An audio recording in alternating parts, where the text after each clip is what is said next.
could achieve this goal. And they looked not to theology, despite being a kind of church, to achieve that aim, but to what they called the worldly sciences, by which they meant everything other than theology, which they believed had the capacity to bring humans and human society into a state of perfection. So that's your job, by the way.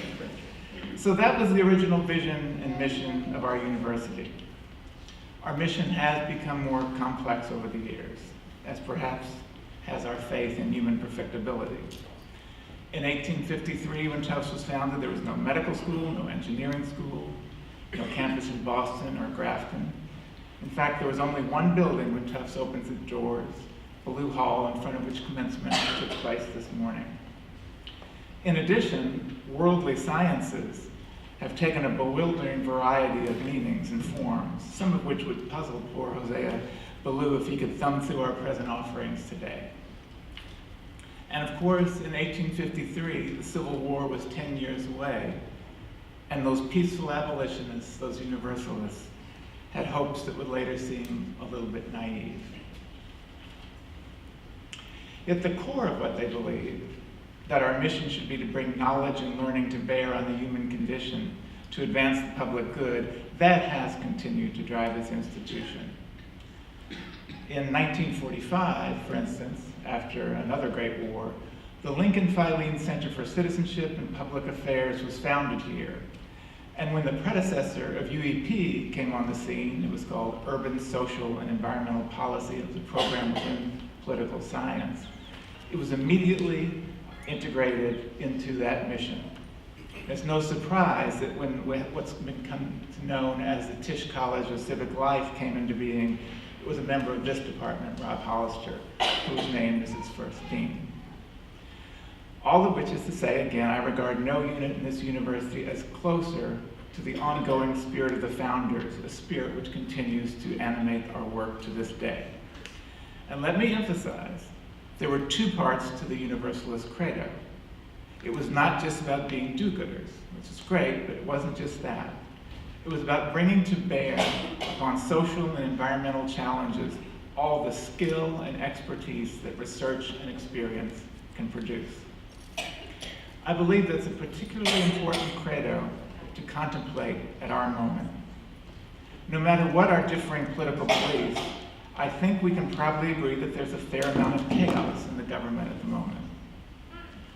We need to be endlessly grateful to the cadres of people, just like you, who are out there quietly working to keep things stable and functioning, expending all their energy and passion, using all their skills to protect the things we all depend on, and to continue moving forward that fundamentally American vision that helped create Tufts.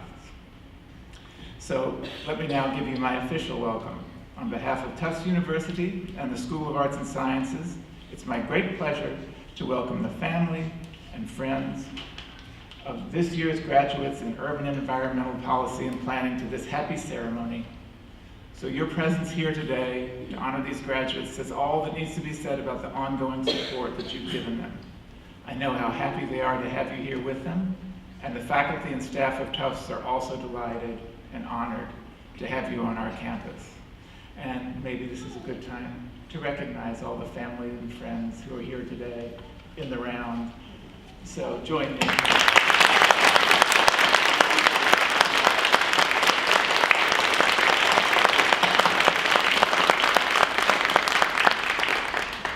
You'll notice I didn't welcome you guys because that'd be presumptuous. I really hope you regard this as your home, so therefore no place I can really welcome you to. So you'll get no welcome from me, no advice. But I do want to take this opportunity to thank you. To thank you as a member of the university for all you've contributed in your time here, but to thank you as a citizen for the decisions you've made about what to do with your lives. I know how much talent I'm looking at. You certainly had many paths open to you, but you chose to complete this training that better prepares you for a life of public service.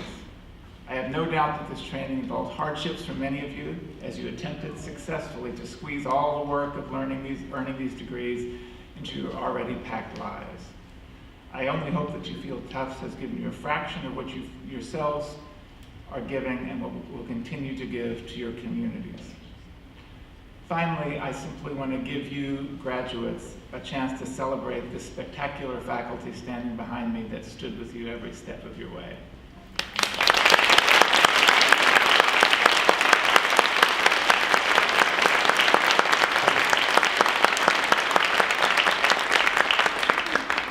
My sincerest congratulations and best wishes to you, this year's graduates of the Urban and Environmental Policy and Planning Department. Thank you.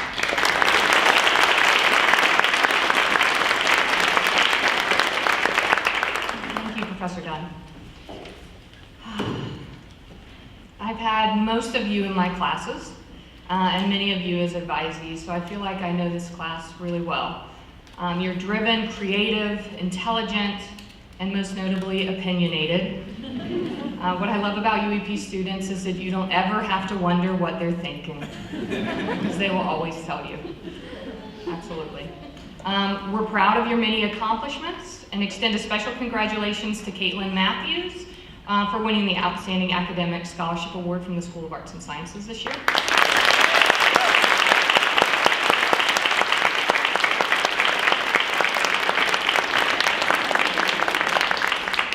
One of my favorite memories of your class, and quite honestly of my entire career, was the poetry experiment that we had in last year's economics class.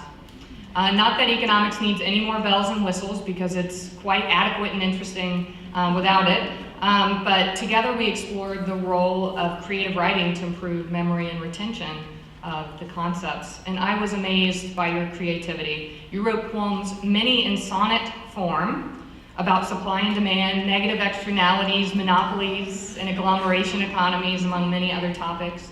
And in case anyone is interested, anyone in the audience is interested in seeing the product of this experiment and the creativity of this class, there will be anthologies left out on the tables in the adjacent reception hall.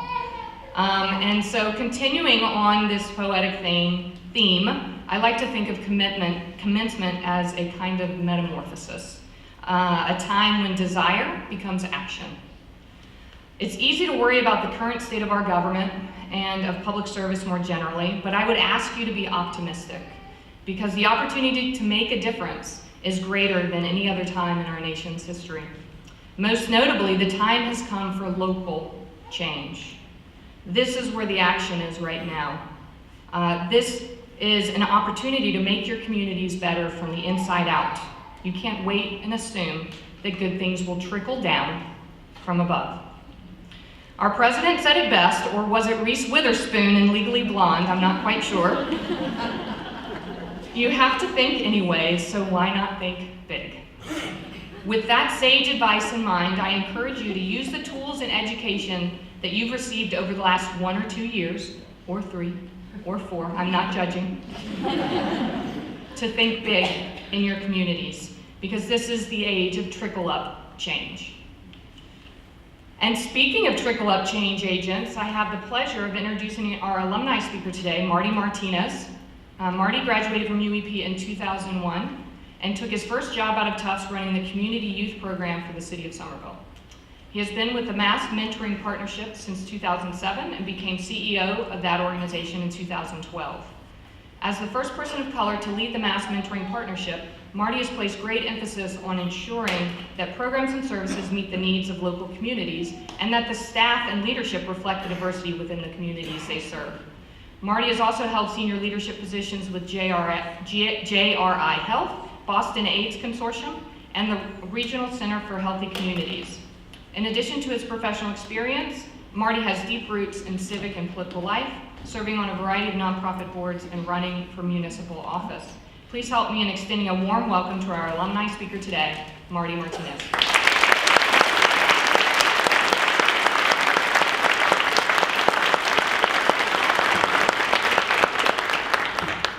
So, good afternoon, folks. I probably don't need the mic because I'm pretty loud, but let me thank you all for joining you in your celebration, for being able to offer some remarks and give you some thoughts about my experience here, and hopefully help you think about what you'll do as you move forward. You know, I have very fond memories of being here. I started this program 18 years ago. And if you look at me, yes, I am young.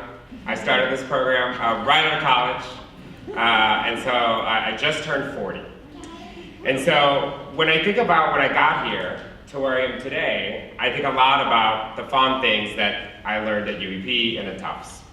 The first things I learned when I got here, however, coming from the Midwest in a mostly Mexican community, I didn't know what rotaries were, and so I figured that out quickly. I didn't know where to find good Mexican food, but I figured that out quickly. And sometimes the accents gave me a little bit of a difficulty, but I also figured that out quickly. And I figured out so many things being here quickly because of the relationships that I built, that I'm sure you all built. The relationships with teachers, professors, peers, opportunities that were out there that you've made happen for you. When I came to the program, I was focused primarily on making a difference in the community for young people. It's always been my passion, how to make opportunities happen for youth. And the reason I had that passion is because without those opportunities, I wouldn't have been sitting where you were sitting. I wouldn't have been the first in my family to go to college, go to graduate school, accomplish so many things that my single parent mom never dreamt of, but connected me to resources and opportunities so that I could be there. And so because of these relationships, I learned so much. I learned how to navigate classes